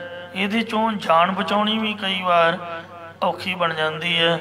ਮੈਨੂੰ ਯਾਦ ਹੈ ਵੀ ਲੰਗਰ ਦੀ ਇਮਾਰਤ ਬਣ ਰਹੀ ਸੀ ਤੇ ਅਕਾਲ ਤਖਤ ਸਾਹਿਬ ਦੀ ਸੇਵਾ ਰੋੜੀ ਕੁੱਟੀ ਜਾ ਰਹੀ, ਇੱਕਦਮ ਠਾ ਠਾ ਤੇ ਆਪਾਂ ਤਾਂ ਉਹ ਘਬਰਾ ਗਏ, ਨਿਆਣਿਆਂ ਨੂੰ ਕੀ ਹੁੰਦਾ, ਤੇ ਬੜੀ ਮੁਸ਼ਕਿਲ ਦੇ ਨਾਲ ਜੁੱਤੀਆਂ ਝੋਲੇ 'ਚ ਪਾਈਆਂ, ਸਰਾਮ ਵਾਲਾ ਪਾਸਾ ਦਗੜ ਦੀ ਮਗੜ ਦੀ। ਬਰਨਾਲਾ ਪ੍ਰਧਾਨ ਮੰਤਰੀ ਸੀਗਾ, ਉਹਨਾਂ ਦਿਨਾਂ ਦੀ ਗੱਲ ਹੈ, ਤੇ ਪਰਿਕਰਮਾ ਥਾਣੀ ਘੰਟਾ ਘਰ ਵਾਲੇ ਪਾਸੇ ਥਾਣੀ, ਜਿਹਨੂੰ ਬਲੈਕ ਥੰਡਰ ਕਹਿੰਦੇ ਨੇ, ਇੱਕ ਤਾਂ ਬਲੂ ਸਟਾਰ, ਇਹ ਬਲੈਕ ਥੰਡਰ ਦੀ ਗੱਲ ਹੈ। ਤੋ ਇਸ ਵਾਸਤੇ ਬੜਾ ਔਖਾ ਹੈ, ਗੁਰੂ ਘਰ ਦੇ ਵਿੱਚ 1 ਮਿੰਟ ਵੀ ਕੱਟਣਾ ਬੜਾ ਔਖਾ ਹੈ। ਜਿਨ੍ਹਾਂ ਨੇ ਉਮਰਾਂ ਕੱਟਦੀਆਂ, ਸੇਵਾ ਕਰਦੀਆਂ, ਸਿਮਰਨ ਕਰਦੀਆਂ, ਉਹਨਾਂ ਨੂੰ ਨਮਸਕਾਰ ਹੈ, ਕਿਉਂਕਿ ਜਿਹੜਾ ਰਸਤਾ ਇਹ ਬਹੁਤ ਜ਼ਿਆਦਾ ਔਖਾ ਕਠਿਨ ਹੈ। ਖੰਨੇ ਹੋ ਤਿੱਖੀ ਬਹੁਤ ਪਈਣੀ, ਖੰਡੇ ਦੀ ਧਾਰ ਨਾਲੋਂ ਤਿੱਖੀ ਤੇ ਬਹੁਤ ਹੀ ਜ਼ਿਆਦਾ ਬਰੀਕ ਹੈ। ਖੰਡੇ ਧਾਰ ਗਲੀ ਅਤ ਭੀੜੀ, ਲੇਖਾ ਲੇਵੈ ਤਿਲ ਜਿਉਂ ਪੀੜੀ। ਇੱਕ ਤਾਂ ਇਹ ਵੀ ਹੈ, ਇੱਕ ਗੁਰਸਿੱਖੀ ਬਾਰੀਕ ਹੈ, ਖੰਨਿਓ ਤਿੱਖੀ ਬਹੁਤ ਪੀਣੀ, ਉੱਪਰ ਟਿਕੇ ਨਾ ਪੁਣ ਹੋਣਾ, ਚੱਲ ਨਾ ਸਕੈ ਉੱਪਰ ਕੀੜੀ। ਖੰਡੇ ਦੀ ਧਾਰ ਤੇ ਕੀੜੀ ਚੱਲ ਸਕਦੀ ਹੈ, ਮੱਛਰ ਬੈਠ ਸਕਦਾ ਹੈ ਵਾਲ ਦੇ ਉੱਪਰ ਵੀ, ਪਰ ਸਿੱਖੀ ਦੇ ਉੱਪਰ ਮੱਛਰ ਜਿੰਨਾ, ਕੀੜੀ ਜਿੰਨਾ ਹੰਕਾਰ ਵੀ ਨਹੀਂ ਚੱਲਦਾ ਹੈ। ਸੋ ਖੰਨਿਓ ਤਿੱਖੀ ਵਾਲੋ ਨਿੱਕੀ, ਏਤ ਮਾਰਗ ਚੱਲਣਾ, ਏਤ ਮਾਰਗ ਜਾਣਾ। ਉਸ ਉੱਪਰ ਹੈ ਮਾਰਗ ਮੇਰਾ, ਭਗਤਾਂ ਕੀ ਚਾਲ ਨਿਰਾਲੀ, ਚਾਲਾਂ ਨਿਰਾਲੀ ਭਗਤਾਂ ਕੇਰੀ, ਬਿਖ ਮਾਰਗ ਚੱਲਣਾ। ਇਸ ਦੇ ਉੱਤੇ ਸਾਡਾ ਮਾਰਗ ਰਸਤਾ, ਭਾਵ ਐਸੇ ਰਸਤੇ ਉੱਪਰੋਂ ਅਸਾਂ ਨੇ ਲੰਘਣਾ ਕੀਤਾ ਹੈ। ਸ਼ੇਖ ਫਰੀਦਾ, ਇਹ ਸ਼ੇਖ ਫਰੀਦ, ਪੰਥ ਸਮਾਰ ਸਵੇਰਾ, ਤੈਨੂੰ ਵੀ ਮਨੁੱਖਾ ਜਨਮ ਦਾ ਚੰਗਾ ਸਮਾਂ ਪ੍ਰਾਪਤ ਹੋਇਆ, ਇਸ ਲਈ ਐਸੇ ਰਸਤੇ ਨੂੰ ਸੰਭਾਲਣਾ ਕਰ, ਜਾਂ ਪਰਮੇਸ਼ਰ ਦੀ ਭਗਤੀ ਸਹਿਤ ਗਿਆਨ ਦਾ ਰਸਤਾ ਸੰਭਾਲ, ਜਾਂ ਸਵੇਰੇ ਸਵੇਰੇ ਸਵਖਤੇ ਉੱਠ ਕੇ ਫਸਟ ਟਾਈਮ 'ਤੇ, ਜਿਵੇਂ ਤੂੰ ਅਖਬਾਰ ਪੜ੍ਹਦਾ, ਲਿਆ ਬੀਬੀ ਚਾਹ, ਚਾਹ ਵੱਲ ਤੇਰਾ ਧਿਆਨ ਹੁੰਦਾ ਹੈ। ਸਭ ਤੋਂ ਪਹਿਲਾ ਕੰਮ ਕੀ ਹੋਣਾ ਚਾਹੀਦਾ? ਪਹਿਲਾਂ ਬਾਥਰੂਮ ਯੂਜ਼ ਕਰੇ, ਉਸ ਤੋਂ ਬਾਅਦ ਕਿਰਿਆ ਕਰਮ ਸੋਧ ਕੇ ਸਰੀਰ ਨੂੰ ਸਾਵਧਾਨ ਕਰਕੇ ਧਿਆਨ ਹੋਵੇ ਸ੍ਰੀ ਗੁਟਕਾ ਸਾਹਿਬ ਸਿਆ ਦਾ। ਅੰਮ੍ਰਿਤ ਵੇਲੇ ਮੁਕਤੀ ਦੇ ਰਸਤੇ, ਜਾਂ ਮਾਲਾ ਪਕੜ ਕੇ ਮਾਲਾ ਫੇਰੇ, ਜਾਂ ਗੁਰੂ ਘਰ ਦਾ ਧਿਆਨ ਕਰੇ, ਪਰਮੇਸ਼ਰ ਦੇ ਸਿਮਰਨ ਭਜਨ ਨੂੰ ਸੰਭਾਲਣਾ ਕਰ। ਅਸੀਂ ਕੀ ਕਰਦੇ ਹਾਂ? ਸਾਡੇ ਕੋਲ ਵਿਹਲਾ ਸਮਾਂ ਨਹੀਂ। ਜਦੋਂ ਵਿਹਲਾ ਸਮਾਂ ਹੋਊਗਾ ਉਦੋਂ ਆਪਾਂ ਗੁਰਦੁਆਰੇ ਜਾ ਕੇ ਮੱਥਾ ਟੇਕ ਆਵਾਂਗੇ ਜਾਂ ਮਾਲਾ ਫੇਰ ਲਵਾਂਗੇ ਜਾਂ ਨਿਤਨੇਮ ਕਰ ਲਵਾਂਗੇ। ਇਹ ਸਾਡੀ ਵਰਡਿੰਗ ਹੁੰਦੀ ਹੈ, ਮਤਲਬ ਵਿਹਲੇ ਸਮੇਂ। ਕਹਿਣ ਦਾ ਭਾਵ ਵੀ ਇਸ ਕੰਮ ਨੂੰ ਆਪਾਂ ਫਜ਼ੂਲ ਸਮਝਿਆ ਤਾਂ ਹੀ ਵਿਹਲਾ ਸਮਾਂ ਦਿੱਤਾ। ਜੇ ਜ਼ਰੂਰੀ ਸਮਝਿਆ ਹੁੰਦਾ ਤਾਂ ਫਸਟ ਟਾਈਮ 'ਤੇ ਕਰਦੇ, ਸਮਾਂ ਇਹਨੂੰ ਦਿੰਦੇ। ਸਭ ਤੋਂ ਪਹਿਲਾਂ ਸਾਡੇ ਨੂੰ ਧਰੂ ਅਤੇ ਪ੍ਰਹਿਲਾਦ ਚੰਗੇ ਨੇ, ਜਿਹੜੇ ਬਚਪਨ ਦੇ ਵਿੱਚ 5 ਤੇ 7 ਸਾਲ ਦੇ ਬੱਚੇ ਵਾਹਿਗੁਰੂ ਦਾ ਭਜਨ ਕਰਕੇ ਉਹਦੀ ਪ੍ਰਾਪਤੀ ਵਾਲੇ ਹੋਏ। ਸ੍ਰੀ ਗੁਰੂ ਤੇਗ ਬਹਾਦਰ ਮਹਾਰਾਜ ਸਾਨੂੰ ਸਮਝਾਉਂਦੇ ਨੇ, ਹੇ ਗੁਰਮੁਖਾ, ਜੇ ਸਾਥੋਂ ਤੂੰ ਸਿੱਖਿਆ ਨਹੀਂ ਲੈਣੀ ਤਾਂ ਬੱਚਿਆਂ ਕੋਲੋਂ ਹੀ ਕੁਝ ਸਿੱਖ ਲਾ। ਆਹ ਜਿਹੜੇ ਸਾਹਿਬਜ਼ਾਦੇ ਨੇ, ਬਾਬਾ ਜ਼ੋਰਾਵਰ ਸਿੰਘ, ਬਾਬਾ ਫਤਿਹ ਸਿੰਘ, ਇਹਨਾਂ ਤੋਂ ਸਿੱਖਿਆ ਲੈ। ਰਾਮ ਜਪੋ ਜੀ ਐਸੇ ਐਸੇ, ਧਰੂ ਪ੍ਰਹਿਲਾਦ ਜਪਿਓ ਹਰ ਜੈਸੇ, ਦੀਨ ਦਇਆਲ ਭਰੋਸੇ ਤੇਰੇ, ਸਭ ਪਰਿਵਾਰ ਚੜ੍ਹਾਇਆ ਬੇੜੇ। ਇਸ ਲਈ ਜਿਹੜਾ ਨਿਤਨੇਮ ਦਾ ਸਮਾਂ ਹੈ, ਇਹਦੇ ਲਈ ਵਿਹਲਾ ਸਮਾਂ ਨਹੀਂ ਆਪਾਂ ਨੂੰ ਕੱਢਣਾ ਚਾਹੀਦਾ। ਇਹਦੇ ਲਈ ਫਸਟ ਟਾਈਮ ਹੋਵੇ, ਸਭ ਤੋਂ ਪਹਿਲਾ ਸਮਾਂ ਸਿਲੈਕਟ ਕਰੀਏ ਜਿਹਦੇ ਵਿੱਚ ਅਸੀਂ ਰਿਲੈਕਸ ਹੋਈਏ ਅਤੇ ਸਾਨੂੰ ਕੋਈ ਵੀ ਚਿੰਤਾ ਆਦਿਕ, ਯਾਨੀ ਕਿ 8 ਵਜੇ ਤੋਂ ਪਹਿਲਾਂ ਕੋਈ ਕੰਮ ਕਾਰ ਸ਼ੁਰੂ ਨਹੀਂ ਹੋਇਆ ਹੁੰਦਾ। ਕਿਤੇ ਪਤਿਆ ਕੇ ਵੇਖ ਲਓ ਜੀ, 8 ਵਜੇ ਤੋਂ ਬਾਅਦ ਇਹੀ ਕਥਾ ਹੈ। ਜਿਵੇਂ ਜਿਵੇਂ ਟਾਈਮ ਉੱਚਾ ਹੁੰਦਾ ਜਾਊਗਾ ਤਿਵੇਂ ਤਿਵੇਂ ਰਸ ਘਟੀ ਜਾਊਗਾ। ਜਿਹੜੀ ਗੁਰਬਾਣੀ ਹੈ ਇਹਦਾ ਕੁਝ ਸਮਾਂ ਹੈ। ਮੈਂ ਤਾਂ ਵੈਸੇ ਕਹਿੰਦਾ ਵੀ ਸਮਾਂ ਕੋਈ ਨਹੀਂ, ਪਰ ਆਸਾ ਦੀ ਵਾਰ ਦਾ ਤਾਂ ਟਾਈਮ ਹੈ ਹੀ ਹੈ। ਦਿਨ ਚੜ੍ਹ ਗਿਆ ਤੇ ਰਸ ਘਟ ਜਾਊਗਾ। ਵੇਖਣ ਵਾਲਾ ਆਖੂਗਾ ਭਾਵੇਂ ਬਾਣੀ ਹੈ, ਇਹਨਾਂ ਨੂੰ ਪਤਾ ਹੀ ਨਹੀਂ ਵੀ ਆਸਾ ਦੀ ਵਾਰ ਦਾ ਕੀਰਤਨ ਅਜੇ ਸਮਾਪਤ ਹੀ ਨਹੀਂ ਕੀਤਾ, ਕਥਾ ਦਾ ਜੇ ਭੋਗ ਹੀ ਨਹੀਂ ਪਾਇਆ। ਤੋ ਇਸ ਤਰੀਕੇ ਦੇ ਨਾਲ ਰਹਿ ਰਸ ਦਾ ਸਮਾਂ ਤੇ ਬਾਬਾ ਗੱਲਾਂ ਹੀ ਮਾਰੀ ਜਾ ਰਿਹਾ, ਰਹਿ ਰਸ ਦਾ ਪਾਠ ਹੀ ਨਹੀਂ ਸ਼ੁਰੂ ਕਰਦਾ। ਸਮਾਂ ਹੈ ਤੇ ਇਸ ਲਈ ਜਿਸ ਚੀਜ਼ ਦਾ ਸਮਾਂ ਹੈ ਉਹਨੂੰ ਸਮਾਂ ਦੇਣਾ ਚਾਹੀਦਾ ਹੈ। ਨੀਂਦ ਦਾ ਸਮਾਂ ਤਾਂ 4 ਵਜੇ ਤੋਂ ਪਹਿਲਾਂ ਗੁਜ਼ਰ ਗਿਆ, ਉਹ ਤੋਂ ਬਾਅਦ ਤਾਂ ਸੌਣ ਦਾ ਸਮਾਂ ਲੰਘ ਗਿਆ ਹੈ। ਤੇ ਫਿਰ ਬਾਣੀ ਦਾ ਸਮਾਂ ਚੱਲਿਆ। 8 ਵਜੇ ਤੋਂ ਬਾਅਦ ਆਪਣਾ ਕੰਮਾਂ ਵੱਲ ਧਿਆਨ ਹੋ ਜਾਂਦਾ ਕਿ ਸਕੂਲ ਕਾਲਜ ਦਫ਼ਤਰ ਖੁੱਲ੍ਹ ਗਏ ਨੇ, ਕੋਈ ਨਾ ਕੋਈ ਕੰਮ ਬਦੋ ਬਦੀ ਮਨ 'ਚ ਸੋਚਿਆ ਜਾਂਦਾ। ਇਸ ਲਈ ਫਰੀਦ ਸਾਹਿਬ ਕਹਿੰਦੇ ਨੇ ਵੀ ਸਭ ਤੋਂ ਸਵਖਤੇ ਅੰਮ੍ਰਿਤ ਵੇਲੇ ਫਸਟ ਟਾਈਮ 'ਤੇ ਉੱਠ ਕੇ ਵਾਹਿਗੁਰੂ ਦੇ ਰਸਤੇ ਨੂੰ ਸੰਭਾਲਣਾ ਕਰ, ਜਾਂ ਤਾਂ ਗੁਰਬਾਣੀ ਦਾ ਨਿਤਨੇਮ ਕਰ, ਜਾਂ ਮੂਲ ਮੰਤਰ ਦੀ ਮਾਲਾ ਫੇਰ, ਜਾਂ ਵਾਹਿਗੁਰੂ ਨਾਮ ਦਾ ਅਭਿਆਸ ਕਰ, ਜਾਂ ਸੇਵਾ ਸਿਮਰਨ ਕੁਛ ਨਾ ਕੁਛ ਆਪਦੇ ਆਤਮਾ ਦੇ ਭਲੇ ਲਈ ਜ਼ਰੂਰ ਕਰ। ਇਸੇ ਤਰ੍ਹਾਂ ਵਾਟ ਹਮਾਰੀ ਸ਼ੇਖ ਫਰੀਦਾ, ਸ਼ੇਖ ਫਰੀਦਾ ਪੰਥ ਸਮਾਰ ਸਵੇਰਾ। ਸ਼ੇਖ ਫਰੀਦ ਜੀ, ਪਰਮੇਸ਼ਰ ਦੀ ਭਗਤੀ ਸਹਿਤ ਗਿਆਨ ਦਾ ਤੂੰ ਰਸਤਾ ਸੰਭਾਲ। ਇਹ ਉਹ ਮਹਾਤਮਾ ਕਹਿ ਰਹੇ ਨੇ ਕਿ ਸਵੇਰੇ ਸਵੇਰੇ ਅੰਮ੍ਰਿਤ ਵੇਲੇ ਮੁਕਤੀ ਦੇ ਰਸਤੇ ਪਰਮੇਸ਼ਰ ਦੇ ਸਿਮਰਨ ਭਜਨ ਨੂੰ ਸੰਭਾਲਣਾ ਕਰ। ਇਹ ਗੁਰਮੁਖਾ ਹੈ ਫਰੀਦ।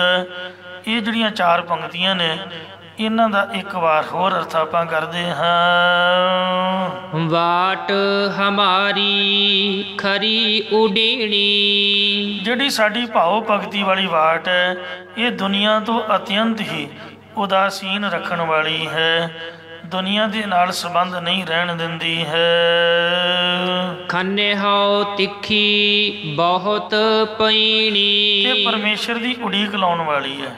ਇੱਕ ਸ਼ਾਮ ਨੂੰ ਮਾਤਾ ਜੀ ਆਉਂਦੇ ਸੀਗੇ, ਮੈਂ ਨਹੀਂ ਉਹਨਾਂ ਨੂੰ ਜਾਣਦਾ ਜੀ, ਹੁਣ ਮੇਰੇ ਸਾਹਮਣੇ ਆ ਜਾਣ, ਕਿਉਂਕਿ ਮੇਰਾ ਠਾਹ ਧਿਆਨ ਸੀ ਗੱਲਬਾਤ ਕਰਦਿਆਂ ਹੋਇਆਂ ਵੀ।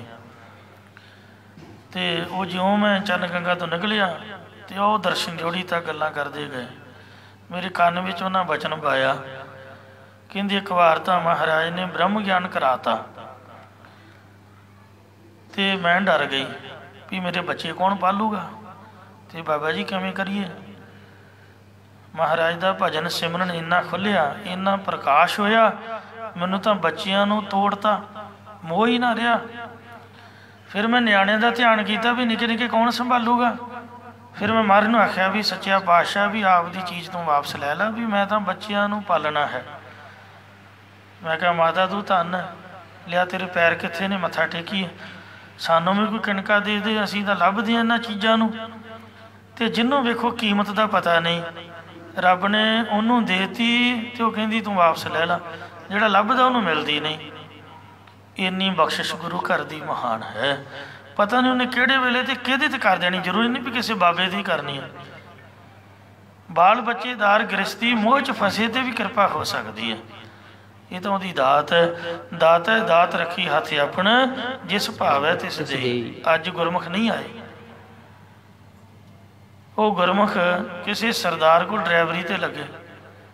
ਕਹਿੰਦੇ ਉਹ ਸਰਦਾਰ ਨੇ ਬਚਨ ਸੁਣਾਇਆ ਵੀ ਇੱਕ ਵਾਰ ਮਹਾਰਾਜ ਨੇ ਬ੍ਰਹਮ ਗਿਆਨੀ ਬਣਾ ਤਾ ਅਤੇ ਮੁੜ ਕੇ ਪਤਾ ਨਹੀਂ ਕੀ ਹੋਇਆ। ਦੁਨੀਆ ਨੂੰ ਤੋੜ ਕੇ ਅਤੇ ਫਿਰ ਆਪਦੀ ਚੀਜ਼ ਵਸਤੂ ਵਾਪਸ ਲੈ ਲਈ। ਮਨ ਨੇ ਪਤਾ ਨਹੀਂ ਕੀ ਸੋਚਿਆ ਅਤੇ ਕਰੋੜਾਂ ਰੁਪਈਆ, ਕਿਸੇ ਚੀਜ਼ ਦੀ ਕੋਈ ਘਾਟ ਨਹੀਂ। ਸਰਕਾਰੀ ਠੇਕੇਦਾਰ ਟੈਂਡਰ ਲੈਂਦੇ ਅਤੇ ਵੇਈ ਅਤੇ ਮਿੱਟੀ ਪਾਉਣ ਦੀ ਉਦੋਂ ਉਹਨਾਂ ਦੀ ਠੇਕੇ ਦੀ ਸੇਵਾ ਚੱਲ ਰਹੀ ਸੀ। ਜਦੋਂ ਕਹਿੰਦੇ ਬਚਨ ਸੁਣਾਇਆ ਅਤੇ ਹੈ ਸਰਕਾਰੀ ਅਹੁਦੇਦਾਰ ਰਿਟਾਇਰ ਹੋਏ, ਮੋਹ ਮਾਇਆ ਦੇ ਵਿੱਚ ਜਿਵੇਂ ਕੋਈ ਬੰਦਾ ਫਸਿਆ ਹੁੰਦਾ। ਇਉਂ ਪਰਮਾਤਮਾ ਦੀ ਜਿਹੜੀ ਦਾਤ ਹੈ, ਸੋ ਉਹਦੀ ਬਖਸ਼ਿਸ਼ ਬੜੀ ਮਹਾਨ ਅਤੇ ਪਤਾ ਨਹੀਂ ਕਿਹਨੂੰ ਹੋ ਜਾਣੀ। ਪਰ ਹੈ ਇਹ ਜਿਹੜੀ ਬਾਹਟ ਹੈ ਬੜੀ ਉਡੀਕ ਵਾਲੀ ਅਤੇ ਦੁਨੀਆ ਤੋਂ ਉਦਾਸ ਰੱਖਣ ਵਾਲੀ, ਪ੍ਰੇਮਾ ਭਗਤੀ ਵਾਲੀ ਬੜੀ ਔਖੀ ਹੈ। ਉਸ ਉੱਪਰ ਹੈ ਮਾਰਗ ਮੇਰਾ, ਖਾਨਿਓ ਦੇਖੀ ਖੰਨਿਓ ਤਿੱਖੀ ਬਹੁਤ ਪੈਣੀ।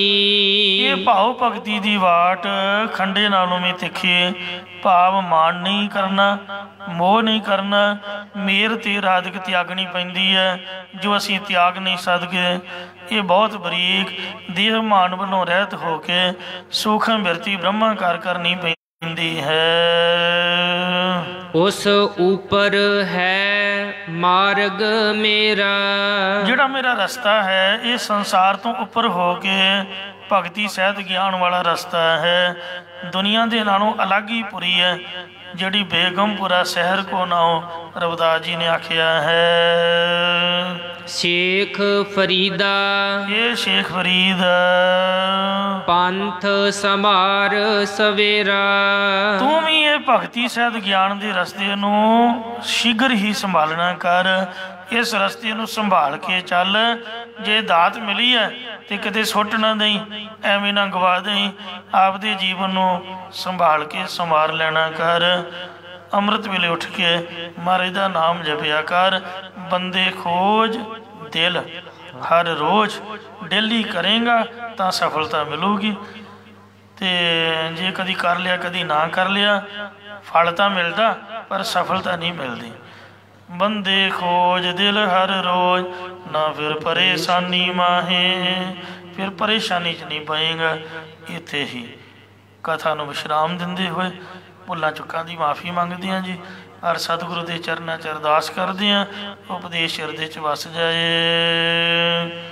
ਵਾਟ ਹਮਾਰੀ ਖਰੀ ਉਡੀਣੀ, ਖੰਨਿਓ ਤਿੱਖੀ ਬਹੁਤ ਪੈਣੀ। ਉਸ ਉੱਪਰ ਹੈ ਮਾਰਗ ਮੇਰਾ, ਸ਼ੇਖ ਫਰੀਦ ਪੰਥ ਸਮਾਰ ਸਵੇਰਾ। ਵਾਹਿਗੁਰੂ ਜੀ ਕਾ ਖਾਲਸਾ, ਵਾਹਿਗੁਰੂ ਜੀ ਕੀ ਫਤਿਹ।